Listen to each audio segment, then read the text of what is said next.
So we have Marsie Salvatori joining us now. And Marsie, just talk me through how you figured out when you had cancer, your diagnosis, and just what on earth is going through your mind as a 21-year-old kid? Yeah, so I actually found out I had cancer on my 22nd birthday, which is crazy. I found some lumps on my neck earlier that summer, and I would joke with my friends, like, "Do you see this lump? Like, what is this?" Thought maybe it was an infection, and got my blood tested and went on antibiotics and just like went about my life. And then I got a biopsy, and they called me on my birthday and said, "You have Hodgkin's lymphoma," and it's so hard to believe. You kind of just don't process it. So I waited a few days until I told anyone. And so when I first found out, it didn't feel real. And then when I had to tell my friends, like, I have cancer, I'm finding out what stage today. I have my PET scan. I'm starting chemo in a week or so. That was when it really hit me. And it just feels unreal until you kind of dive into it. What has been, and obviously the good news is that you found out that the chemo has worked and the cancer is gone, but through all of that process, what's the hardest part?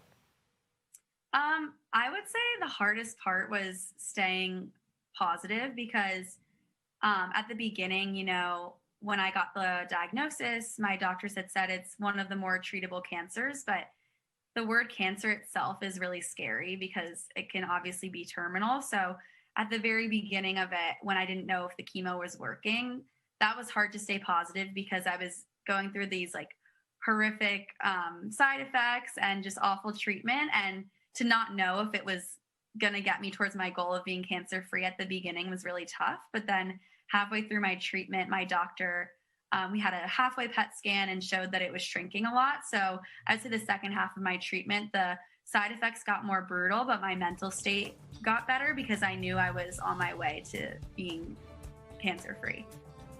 When you hear the word cancer, I don't think anybody your age, my age, in my early 30s ever thinks like that could happen to me. Like initial reaction, like how do you try to comprehend that what's happening? Yeah, that's a big question. I think it definitely takes some time. I don't think anyone processes a cancer diagnosis immediately. I think it took probably until I had started treatment and started losing my hair for it to feel real, because although I remember when I started using the word cancer and saying I had cancer, it felt like it was like a dirty word coming out of my mouth, because to say, "Oh, I have cancer," never thought I would say those words. But then I started to slowly get used to it. And then definitely the day I had to shave my head was really tough because at first I was getting by not looking like a cancer patient, but that day that my hair started falling out and it was time to shave, it was definitely tough. So you now have been working with the Headstrong Foundation, and you've been part of their Game Hair Havoc cause, and I think it probably means more to you than maybe some other people because of the fact that you've had to shave your head. What does it mean to be involved with Game Hair Havoc, and what's the message you hopefully send to all these teams who are trying to raise money for people like you and to helping them go through everything they have to go through in treatment? Yeah, so it's been amazing being a part of Headstrong. I've played lacrosse my whole life, so it means a lot to me.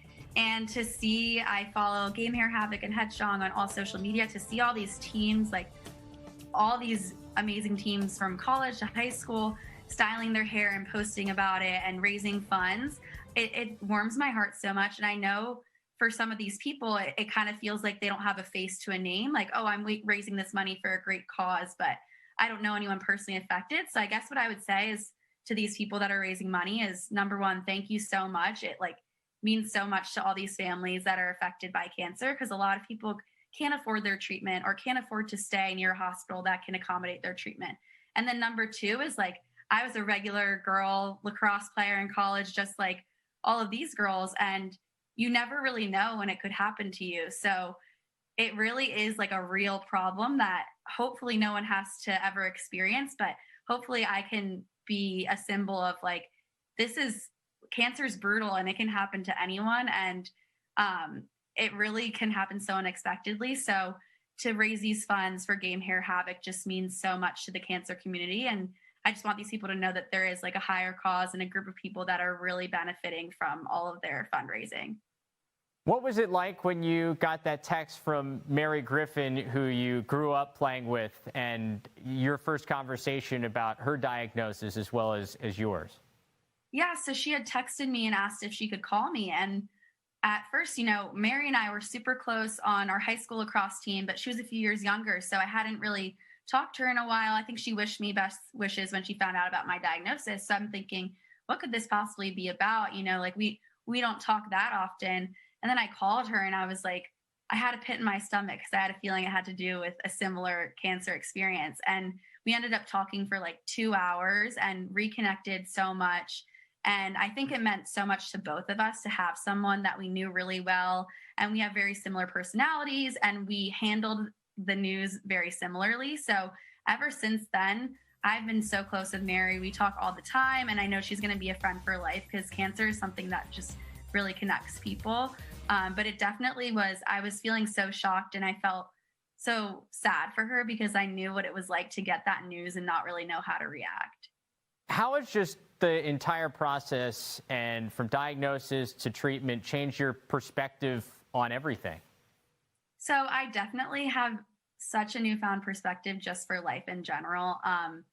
It sounds crazy, but waking up every morning and not running to the bathroom to vomit is a win for me, So just the side effects of chemo are horrible. And when I was going through it and knowing the type of cancer that I had and that it was treatable in 4 to 6 months, it broke my heart to think about people that were dealing with terminal illness and, they were just doing each chemo to just survive one more month and one more month, and not having an end goal in sight is really hard. So it just makes me, I feel like one of the luckiest people in the world, which is crazy to say because I had cancer, but the fact that I had the cancer that I had and that I was able to beat it and now move on with my life, like I am going to take these lessons on for the rest of my life. And I'm so grateful for my experience. It's a great perspective to have. Marsie, congratulations on beating this awful disease. We wish you the best of luck. Good luck as you finish out at Stanford. And thanks so much for the time. Thank you so much.